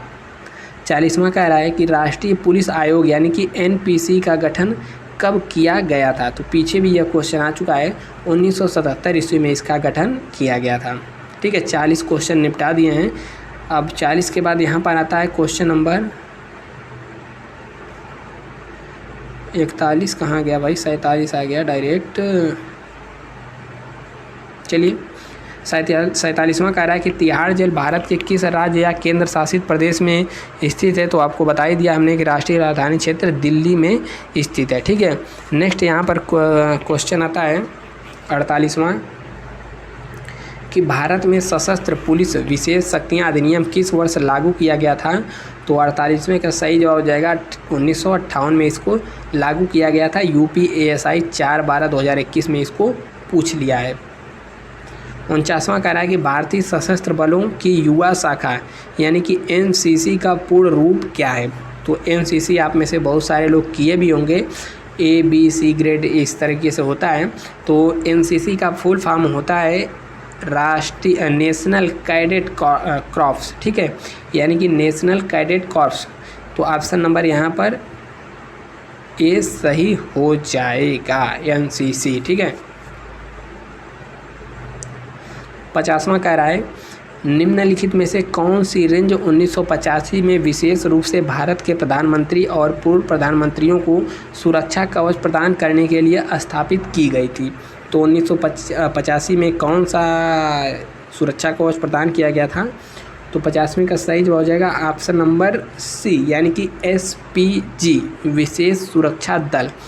जो काले कोट पहन करके हाथ में एक छोटा सा बक्सा ले करके काला चश्मा लगा करके रहते हैं ना, उन्हीं को कहते हैं SPG, जो कि प्रधानमंत्री हो गए, ठीक है, और प्रधानमंत्री हो गए, पूर्व प्रधानमंत्री हो गए, इन लोगों के लिए इसकी स्थापना किया गया था। कब? 1985 में, याद रखिएगा। तो देखिए 50 क्वेश्चन हो चुके हैं, अभी लगभग 40-50 क्वेश्चन के करीब और हैं। तो क्या इसी वीडियो में निपटाएं या फिर अगला वीडियो लाएं, बताइए। चलिए तब तक 51वां करते हैं।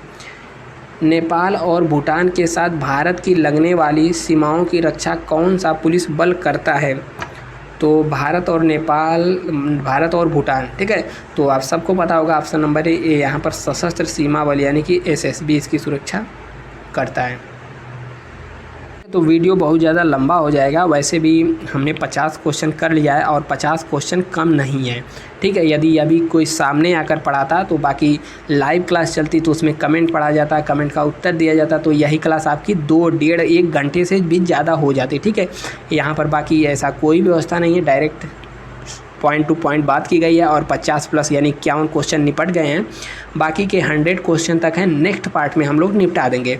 बाकी इसी प्रकार से वीडियो 53-54 तक हो चुका था, ठीक है।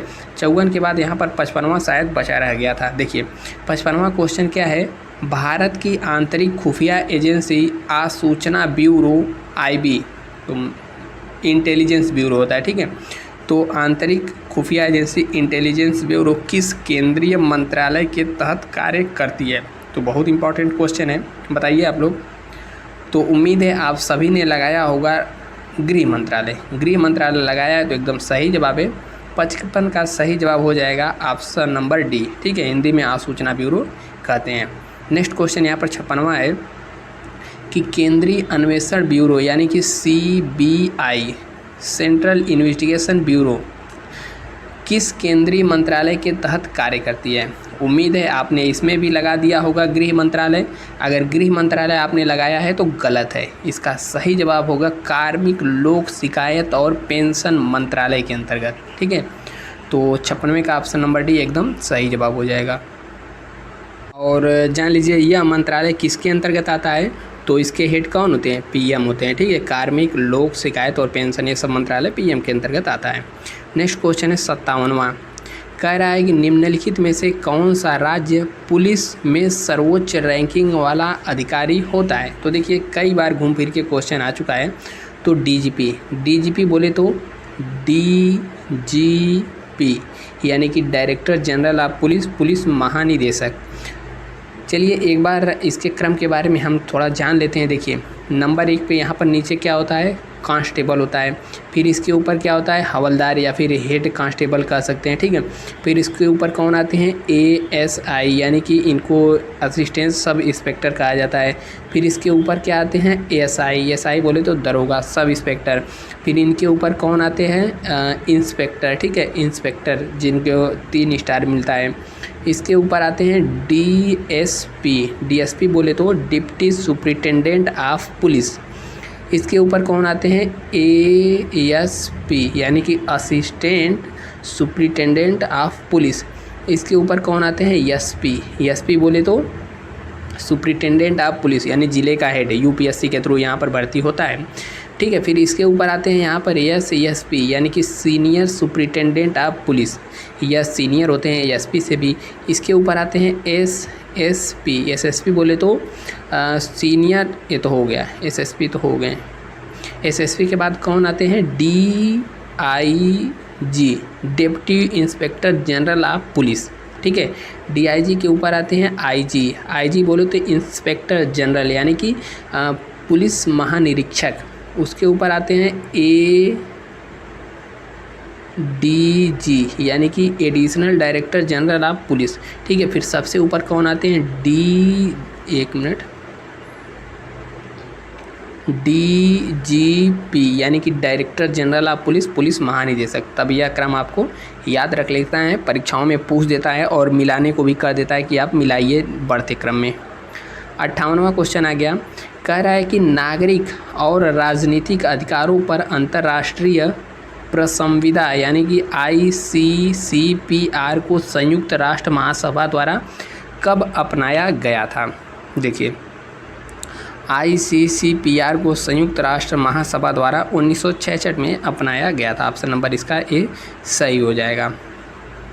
58वें के बाद 59वां आता है और कह रहा है कि भारत की आंतरिक सुरक्षा में लाल गलियारा यानी कि रेड कॉरिडोर शब्द का क्या तात्पर्य है। रेड कॉरिडोर, तो देखिए इसका जब हम लोग पढ़ेंगे तो जो नक्सल प्रभावित क्षेत्र होते हैं इसको यहाँ पर कहा जाता है, नक्सलवादी संगठन से संबंधित जो क्षेत्र होता है उसको रेड कॉरिडोर यानी कि लाल गलियारा कहा जाता है। तो ऑप्शन नंबर ए सही हो जाएगा। 60वां कह रहा है कि 2014 में स्मार्ट पुलिस की परिकल्पना का अनावरण किसने किया था। स्मार्ट पुलिस परिकल्पना का अनावरण यहाँ पर किसने किया था, तो प्रधानमंत्री नरेंद्र मोदी जी ने वर्ष 2014 में किया था। ऑप्शन नंबर बी सही है। नेक्स्ट 61वां कह रहा है कि केंद्रीय रिजर्व पुलिस बल यानी कि CRPF क्राउन रिप्रेजेंटेटिव CRPF, देखिए आपको एक बात बता दें, जो CRPF का स्वरूप आप वर्तमान में देखते हैं यह कब का है, यह 1939 में था। लेकिन CRPF का जब उस समय फुल फॉर्म था तो C से क्या था, क्राउन था, CROWN, ठीक है। अब क्या हो गया, सेंटर हो गया है, सेंट्रल CENTRAL, सेंट्रल हो गया है। तो यह कब हुआ था, तो 1939 ईस्वी में इसका मतलब अस्तित्व में आया था। कौन, CRPF, ठीक है। CRPF crown representative police force कब अस्तित्व में आया था, तो 1939 में आया था। नेक्स्ट है केंद्रीय सशस्त्र पुलिस बल CRPF CISF का पूर्ण रूप क्या है। केंद्रीय सशस्त्र पुलिस बल CAPF CISF, देखिए यहाँ पर क्या लिख रहा है CAPF और यहाँ पर है CISF। तो यहाँ पर यह क्या होगा, सेंट्रल इंडस्ट्रियल पुलिस फोर्स, यह किसका होता है। देखिए यहाँ पर एक चीज़ समझ लीजिए पहले,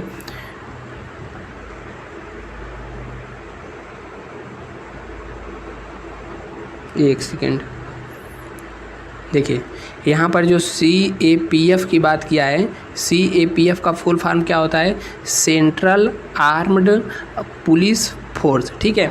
और यहाँ पर CISF का बात करें तो CISF का फुल फॉर्म होता है सेंट्रल इंडस्ट्रियल पुलिस फोर्स, जहाँ पर औद्योगिक क्षेत्र जो भी होता है, औद्योगिक के अलावा भी जैसे ताजमहल हो गया, ठीक है, मेट्रो हो गया, इसके अलावा जो बड़ी बड़ी इंडस्ट्री हो गई, उन सब में CISF की ड्यूटी लगाई जाती है। तो CISF का पूछा है तो सेंट्रल इंडस्ट्रियल सिक्योरिटी फोर्स, ठीक है।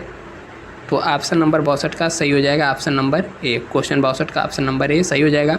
हमने पहले ही दूसरे ही पार्ट में बताया था कि टोटल 7 प्रकार के हमारे CAPF हैं, सेंट्रल आर्म पुलिस फोर्स हैं, अर्धसैनिक बल हैं, और ये सातों से क्वेश्चन घूम फिर करके पूरे एग्जाम में पूछा गया है UPSI का जो हम लोग कर रहे हैं। तो इंटरपोल द्वारा जारी ब्लू नोटिस का अर्थ क्या है, यानी कि ब्लू नोटिस, नीला नोटिस। तो ब्लू नोटिस का अर्थ की बात करें तो यहाँ पर हो जाएगा किसी अपराध के संबंध में किसी व्यक्ति की पहचान, स्थान, गतिविधियों के बारे में अतिरिक्त जानकारी एकत्रित करना इंटरपोल द्वारा ब्लू नोटिस का अर्थ है। अब इंटरपोल क्या है, तो इंटरपोल एक प्रकार की संस्था है जिसका फुल फॉर्म होता है इंटरनेशनल पुलिस, ठीक है। अब देखिए देश में जब ये सब घटनाएं होती हैं तो देश की पुलिस पकड़ती है। अब कोई देश से निकल करके विदेश भाग गया या फिर अंतर्राष्ट्रीय लेवल पे जो आतंक की या फिर इन सब की अपराध की घटनाएं होती हैं, इनके लिए एक पुलिस का गठन किया गया है जिसे कहते हैं इंटरपोल यानी कि इंटरनेशनल पुलिस। इसका ब्लू नोटिस का अर्थ ऑप्शन नंबर ए सही है। देखिए NCRB का पूर्ण रूप क्या है, जो केंद्रीय गृह मंत्रालय के प्रशासनिक नियंत्रण में कार्य करती है। तो NCRB का फुल फॉर्म क्या हो जाएगा, यह केंद्रीय गृह मंत्रालय के अंतर्गत तो कार्य करती है लेकिन क्राइम से रिलेटेड कार्य करती है। बहुत बार NCRB का डाटा आता है कि कितने लोगों की हत्या हो गई, ठीक है, और मर्डर, ये सब का जानकारी या फिर रिपोर्ट कौन निकालता है, NCRB के द्वारा ही निकाला जाता है। तो इसका फुल फॉर्म होता है नेशनल क्राइम रिकॉर्ड ब्यूरो, ठीक है। तो ऑप्शन नंबर ए सही है। नेक्स्ट कह रहा है केंद्रीय सशस्त्र पुलिस बल CAPF के अंतर्गत यहाँ पर ITBP का पूर्ण रूप क्या है। देखिए हम कहें ना जो साथ है घूम फिर करके आएंगे, तो ITBP का फुल फॉर्म क्या है, इंडो तिब्बतन बॉर्डर पुलिस। 65 का ऑप्शन नंबर यहाँ पर ए सही हो जाएगा। ठीक है, इसका मतलब ये पुलिस फोर्स कहाँ तैनात होती है, तो जो तिब्बत वाला बॉर्डर है ना वहीं पे इसको तैनात किया जाता है। नेक्स्ट क्वेश्चन यहाँ पर छठवां आता है। यह कह रहा है कि निम्नलिखित में से कौन AFSPA यानी कि अफसा का पूर्ण रूप है, जो कि भारत की संसद का एक अधिनियम है। ठीक है, अफसा इसे कहा जाता है। तो इसका अधिनियम कब का है, तो 66 का सही जवाब हो जाएगा ऑप्शन नंबर ए। इसका फुल फॉर्म होता है the armed force special power act. ठीक है, और कब इस एक्ट को लाया गया था, तो 1958 ईस्वी में इसको लाया गया था संसद के द्वारा पारित करके। नेक्स्ट यहाँ पर कह रहा है निम्नलिखित में से कानूनी शब्द मेंस री का अर्थ क्या है, जो अदालत द्वारा अपराध सिद्ध करने में एक बड़ी भूमिका निभाता है। तो 67 का सही जवाब बताइए आप लोग। ठीक है, इसका सही जवाब हो जाएगा ऑप्शन नंबर सी यानी कि आपराधिक मंशा, मेंस री। ऑप्शन नंबर इसका सी सही हो जाएगा। 68वां कह रहा है निम्नलिखित में से स्टेशन क्राइम हिस्ट्री में GCR का पूर्ण रूप क्या है। ठीक है, UPSI में पूछा गया। सभी तो UPSI, ASI और जो लास्ट में आएंगे यूपी पुलिस कांस्टेबल में पूछे ही गए हैं। तो 68 का सही जवाब हो जाएगा option number D general conviction register. ठीक है, ऑप्शन नंबर बी सही हो जाएगा। नेक्स्ट कह रहा है भारत के राष्ट्रीय रक्षा कोष के अध्यक्ष कौन हैं। राष्ट्रीय रक्षा कोष के अध्यक्ष कौन हैं, तो सभी का जवाब यहाँ पर सही होना चाहिए। ऑप्शन नंबर सी भारत के राष्ट्रीय रक्षा कोष के अध्यक्ष भारत के प्रधानमंत्री जी होते हैं। नेक्स्ट क्वेश्चन है निम्नलिखित में से कौन सा पुलिस विभाग से संबंधित RAF का पूर्ण रूप क्या है। RAF बताइए, इसका फुल फॉर्म होता है rapid action force. Option number A एकदम सही जवाब है। 71 कह रहा है निम्नलिखित में से कौन सा केंद्रीय सशस्त्र पुलिस बल CAPF का हिस्सा नहीं है। तो देखिए CAPF का हिस्सा नहीं है, बताना है आपको। देखिए सैन्य पुलिस कोर। ठीक है, 71 का क्या कह रहा है, कौन सा हिस्सा है। ठीक है, 1 मिनट, यहाँ पर हिस्सा है नहीं की बात नहीं कर रहा है। तो देखिए सैन्य पुलिस कोर, भारतीय तटरक्षक, सीमा सुरक्षा बल और यहाँ पर भारतीय सेना। तो देखिए सीमा सुरक्षा बल यानी कि BSF बॉर्डर सिक्योरिटी फोर्स किसका CAPF का हिस्सा है। टोटल 7 हैं। नेक्स्ट यहाँ पर 72 कह रहा है कौन सा पुलिस बल के महत्वपूर्ण बुनियादी ढांचे के प्रतिष्ठानों जैसे हवाई अड्डों, परमाणु ऊर्जा संयंत्रों, रक्षा उत्पादों इकाइयों तथा तेल क्षेत्रों के लिए सुरक्षा प्रदान करता है। तो देखिए हमने इसे मतलब अभी कुछ देर पहले यहाँ पर हमने बताया, जो कि सेंट्रल इंडस्ट्रियल पुलिस फोर्स है यानी कि केंद्रीय औद्योगिक सुरक्षा बल CISF हैं। यही लोग इस सब चीज़ों की सुरक्षा करते हैं। ठीक है, तो ऑप्शन नंबर ए एकदम सही हो जाएगा 72 का ए। नेक्स्ट यहाँ पर कह रहा है खाली स्थान आंतरिक सुरक्षा से संबंधित सभी मामलों जिसमें जासूसी, उग्रवाद और आतंकवाद शामिल हैं के लिए केंद्रीय खुफिया एजेंसी कौन है। तो देखिए आंतरिक सुरक्षा से संबंधित मामला है और जासूसी, उग्रवाद, आतंकवाद हैं, तो जाहिर सी बात है बताइए 73 का सही जवाब खुफिया विभाग। ठीक है, ऑप्शन नंबर डी IB। आंतरिक सुरक्षा से संबंधित कौन होती है, IB यानी कि इंटेलिजेंस ब्यूरो, खुफिया विभाग। 73 का ऑप्शन नंबर डी। इसकी स्थापना की बात करें तो इसकी स्थापना 1887 में की गई थी और 1947 में गृह मंत्रालय के अधीन से यह कार्य करता है। ठीक है, एक सेकेंड। नेक्स्ट क्वेश्चन है किस संस्था द्वारा प्रतिवर्ष भारत में कारागार सांख्यिकी प्रकाशित की जाती है। कारागार सांख्यिकी रिपोर्ट प्रकाशित किसके द्वारा की जाती है। तो इसका सही जवाब है राष्ट्रीय अपराध रिकॉर्ड ब्यूरो यानी कि NCRB। अभी हमने पीछे बात किया था, NCRB द्वारा यह सब प्रकाशित होता है। 76वां कह रहा है, भारतीय संविधान की 7वीं अनुसूची के संदर्भ में पुलिस और लोक व्यवस्था विषयों को किसके तहत रखा गया है, यानी कि कौन सी सूची में आता है। तो बताइए 76 का सही जवाब क्या होगा। जो पुलिस होता है तथा पुलिस लोक व्यवस्था राज्यों में कराने का, यह सब राज्य सूची का ही विषय होता है। पुलिस और पुलिस व्यवस्था राज्य सूची का विषय होता है। इंपॉर्टेंट है, इसको नोट कर लीजिए। देखिए UPSI में भी 2 बार पूछ दिया गया 10 दिन के अंतराल पे। एक दिन 13 तारीख को पूछा गया, फिर 23 तारीख को पूछा गया। नेक्स्ट क्वेश्चन यहाँ पर आता है 77।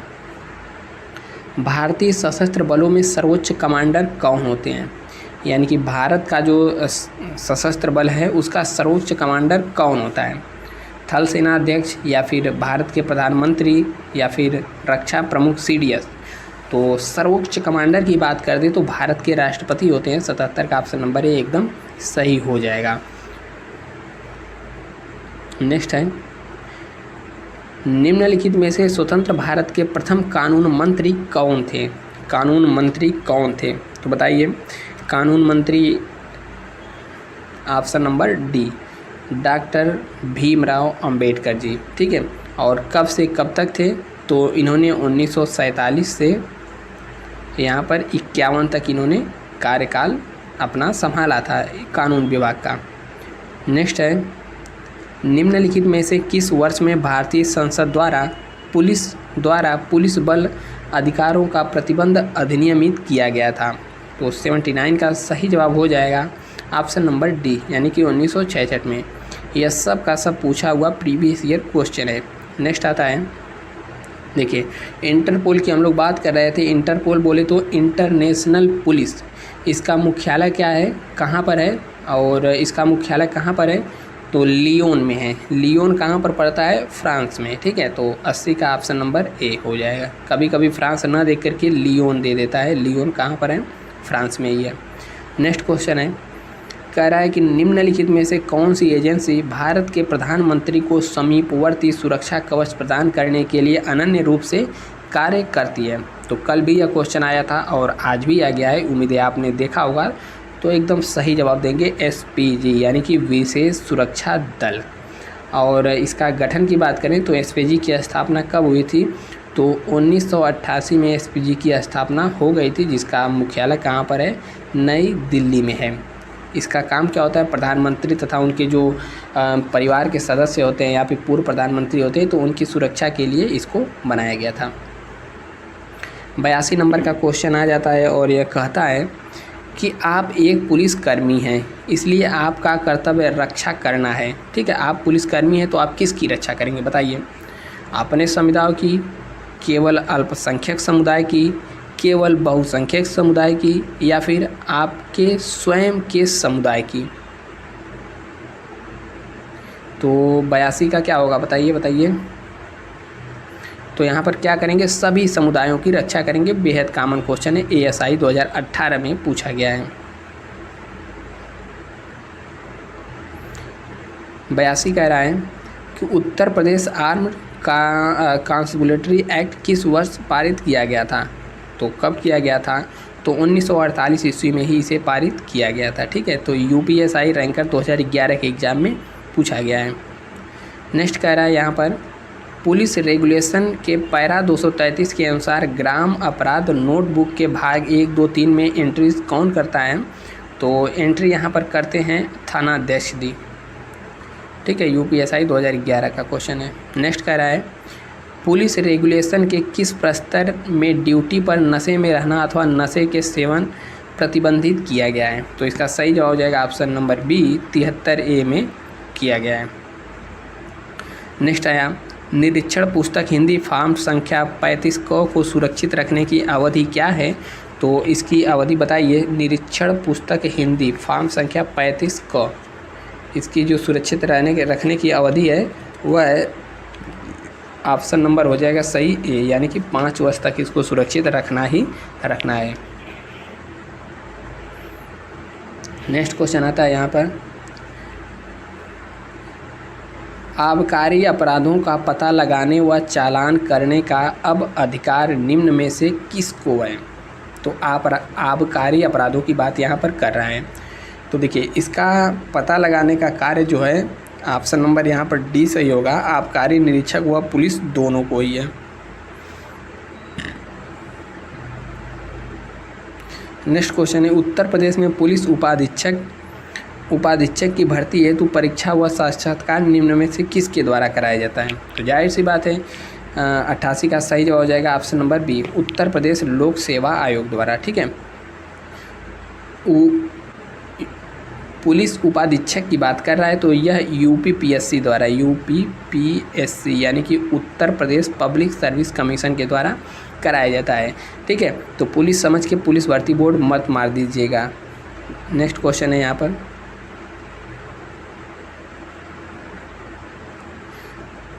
उप निरीक्षक नागरिक पुलिस का नियुक्ति अधिकारी अब कौन है? अधिकारी अब कौन है? तो बताइए, 89 का सही हो जाएगा ऑप्शन नंबर बी, पुलिस उप महानिरीक्षक परिक्षेत्र। नेक्स्ट क्वेश्चन है, और यह यूपीपी 2009 में पूछा गया था। कह रहा है कि यह किस राज्य पुलिस का नारा है? आपके साथ आपके लिए हमेशा। बताइए क्या है? आपका साथ आपके लिए हमेशा। तो यह दिल्ली पुलिस का है, यूपी पुलिस का नहीं है। और पहले वीडियो में हमने यूपी पुलिस का भी बताया था, तो एक बार कमेंट करके बता दीजिए यूपी पुलिस का क्या है नारा। नहीं पता तो वीडियो के लास्ट में हम बताएंगे, बने रहिए। नेक्स्ट क्वेश्चन यहाँ पर कह रहा है कि एक पुलिस तलाशी लेने के लिए आती है तो ब्रायन कार्यालय में, ब्रायन किसी व्यक्ति का नाम है, ब्रायन कार्यालय में अपने लैपटॉप पर होता है। उसके लैपटॉप को छीनने का एक कारण निम्नलिखित में से कौन सा होगा? यानी कि ब्रायन लैपटॉप पे कुछ कर रहा है, पुलिस आती है तो पुलिस उसका लैपटॉप क्यों छीन सकती है? इनमें से एक कारण बताइए। चलिए पढ़ते हैं कारण। अपने बॉस को सबमिट करने के लिए एक गोपनीय एक्सेल स्प्रेड पर काम कर रहा है। दूसरा, एक रोमांटिक कॉमेडी का आखिरी दृश्य देख रहा है क्योंकि यह उसका लंच ब्रेक है। अपने भाई की शादी में ली गई तस्वीरें अपनी सहयोगी के दिखा रहा है।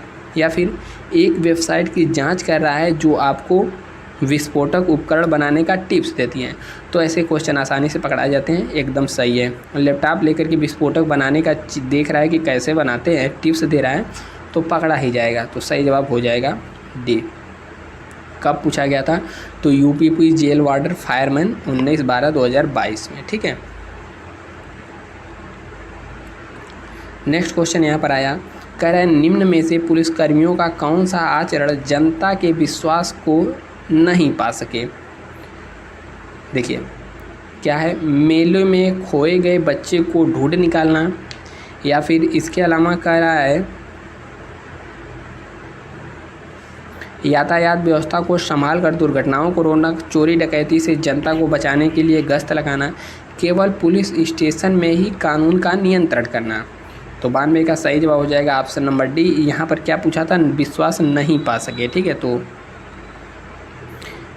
यह भी यूपीपी 2009 में पूछा गया था।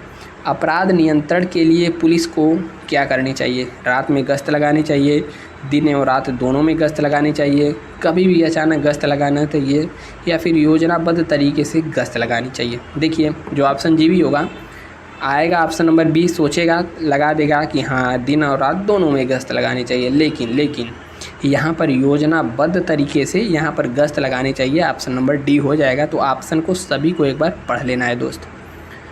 94वां कह रहा है वारंट के बिना एक पुलिस अधिकारी किसी व्यक्ति को गिरफ्तार करके कितने समय के लिए अपनी अभिरक्षा में रख सकता है? यानी बिना वारंट की गिरफ्तारी कितने घंटा तक रख सकता है? तो 24 घंटा तक रख सकता है। ठीक है, हमने बीच में एक क्वेश्चन पूछा था कि पुलिस का नारा क्या है यूपी पुलिस का, तो बताइए कितने लोगों ने बताया? ठीक है, तो पुलिस का जो यहाँ पर देखेंगे दो चीज़ है, एक तो उत्तर प्रदेश पुलिस का सिद्धांत है, यह क्या है? सुरक्षा आपकी और संकल्प हमारा। यह क्या है? यह पुलिस का सिद्धांत है। और यहाँ पर दूसरा बात देखें मोटो। ठीक है, MOTTO मोटो की बात करें तो यह है अच्छे लोगों का संरक्षण और बुरे लोगों का विध्वंस। ठीक है, तो अच्छे लोगों का संरक्षण लिख लीजिएगा, अच्छे लोगों का संरक्षण बुरे लोगों का विध्वंस, यह मोटो है यूपी पुलिस का। तो उम्मीद करते हैं आपको वीडियो अच्छा लगा होगा। अब यह पूरी तरीके से ख़त्म हो चुका है पार्ट। अब नेक्स्ट पार्ट यहाँ पर आएगा कौन, जनहित यानी कि पब्लिक इंटरेस्ट। देखिए एक चीज़ बता दें, यहाँ पर जो इसका थ्योरी है जनहित या फिर और जितने भी हैं, बहुत ज़्यादा थ्योरी को लेकर के दिक्कत में नहीं पड़ना है कि हमको थ्योरी ही पढ़ना है। इसकी बहुत ज़्यादा थ्योरी नहीं है, और थ्योरी है भी तो एकदम थ्योरी है, आपको पढ़ना भी पड़ेगा। हम पढ़ के सुनाएं या फिर आप पढ़िए, कोई बहुत ज़्यादा समझाने वाली चीज़ नहीं है। ठीक है, तो थोड़ा बहुत थ्योरी इसको भी हम कराएंगे, बाकी जितना भी क्वेश्चन सभी का है, सभी का ओवरऑल क्वेश्चन धीरे धीरे चैप्टर वाइज हम करा देंगे। बने रहिए वीडियो में, मिलते हैं नेक्स्ट वीडियो में, तब तक के लिए जय हिंद।